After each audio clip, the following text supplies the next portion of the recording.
சற்று முன்பு கிடைக்கப்பெற்ற ஒரு அதிமுக்கியமான மற்றும் பரபரப்பான தகவல் ஒன்று மக்களே. காணொளியை முழுமைக்கும் பாருங்க.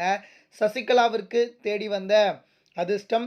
அதிமுகவில் மீண்டும் சசிகலா இணைய வாய்ப்பிருக்கா? இதை பற்றி தான் இந்த காணொளியில் பார்க்க போகிறோம். காணொளிக்குள் போவதற்கு முன்பு இது போல அரசியல் சார்ந்த உண்மை நிலவரங்களை நீங்கள் உடனுக்குடனே தெரிஞ்சுக்கணும்னு நினச்சிங்கன்னா நம்முடைய சேனலை மறக்காமல் சப்ஸ்கிரைப் பண்ணிட்டு பக்கத்தில் இருக்கக்கூடிய பெல் பட்டனை ஆளில் செட் பண்ணி வச்சுக்கோங்க. அப்போ தான் நம்ம போடுற ஒவ்வொரு அப்டேட்ஸும் பார்த்தீங்கன்னா உங்களுக்கு நோட்டிஃபிகேஷனில் வரும். இப்போ வாங்க வீடியோக்குள்ளே போயிடலாம். அதாவது அனைத்து இந்திய அண்ணா திராவிட முன்னேற்ற கழகத்தை பொறுத்த வரைக்கும் உட்கட்சி விவகாரம் காரணமாக கட்சியானது பிளவுபட்டிருப்பதாகவும், அது மட்டும் இல்லாமல் பார்த்தீங்கன்னா அதிமுக மிகப்பெரிய ஒரு பின்னணியை சந்தித்துட்டு இருப்பதாகவும், கட்சியிலிருந்து நிறைய பேர், அதாவது பார்த்தீங்கன்னா அதிமுகவுடைய எம்எல்ஏக்கெல்லாம் நிறைய பேர் மாற்று கட்சிக்கு தாவனது தான் இதற்கான காரணம். அது மட்டும் இல்லாமல் வரக்கூடிய நாட்களில் தேர்தலை வெல்ல வேண்டும் என்றால் கட்சியை ஒருங்கிணைக்க வேண்டும் அப்படின்னு சொல்லிட்டு கட்சி தலைமை முடிவெடுத்திருப்பதாகவும், அதன் காரணமாக தற்பொழுது சசிகலாவுடனும் பேச்சுவார்த்தை நடத்தி வருவதாக தற்பொழுது தகவலானது கிடைக்கப்பட்டிருக்கு. ஏன்னா அதிமுகவிலிருந்து பிரிந்து சென்று டிடிவி தினகரன் அவர் பார்த்தீங்கன்னா அமமுக அப்படின்ற கட்சியை தொடங்கினார்.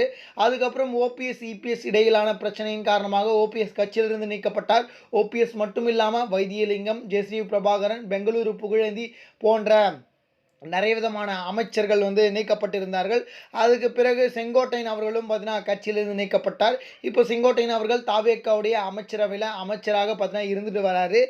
இந்த ஒரு சூழலில் பார்த்தீங்கன்னா அதிமுகவை ஒருங்கிணைத்தால் மட்டுமே அதிமுக கட்சி காப்பாற்ற முடியும் அப்படின்ற ஒரு இக்கட்டான சூழ்நிலையில் அதிமுக இருக்கிறது. இதுக்கு எடப்பாடி பழனிசாமி எந்த ஒரு மறுப்பும் தெரிவிக்க முடியாது.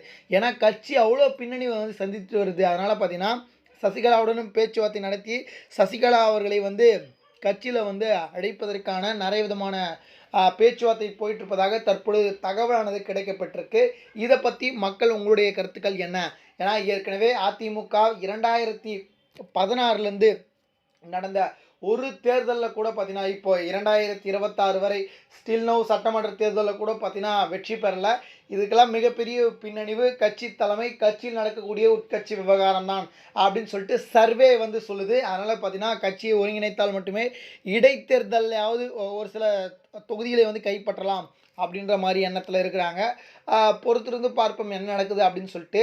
இதை பற்றி மக்கள் உங்களுடைய கருத்துக்களை கமெண்டில் தெரிவிங்க. சசிகலா அவர்கள் கட்சியில் வருகின்ற சூழ்நிலையில் பார்த்தீங்கன்னா கட்சி ஒருங்கிணைத்து கட்சியை வழிநடத்த முடியுமா அப்படின்றத மறக்காமல் சொல்லுங்கள். இது போல் சுவாரஸ்யமான அரசியல் உண்மை நிலவரங்களை நீங்கள் உடனுக்குடனே தெரிஞ்சுக்கணும்னு நினச்சிங்கன்னா நம்முடைய சேனலை மறக்காமல் சப்ஸ்கிரைப் பண்ணிட்டு பக்கத்தில் இருக்கக்கூடிய பெல் பட்டனை ஆளில் செட் பண்ணி வச்சுக்கோங்க. நன்றி மக்களே. அடுத்தடுத்த வீடியோவில் சந்திக்கிறேன்.